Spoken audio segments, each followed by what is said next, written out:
Hello বাবু, কই তুমি? এক্ষুনি বাসায় আসো। আজকে আমি আর তুমি ডিনার করতে যাব, তোমার আম্মুকে ছাড়া। লা লা লা লা লা লা লা লা লা। আম্মা, নেন আপনার প্রেশারের ওষুধ। বৌমা, প্রেশার ওষুধ কেন? আমার তো আর প্রেশার বাড়ে নাই, আমি তো ঠিক আছি।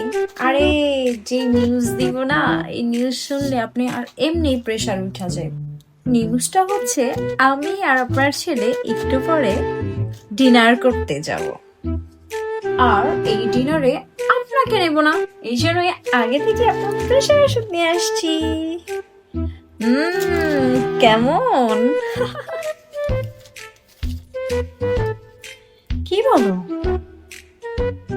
হ্যাঁ, সত্যি তোমার নিবা না?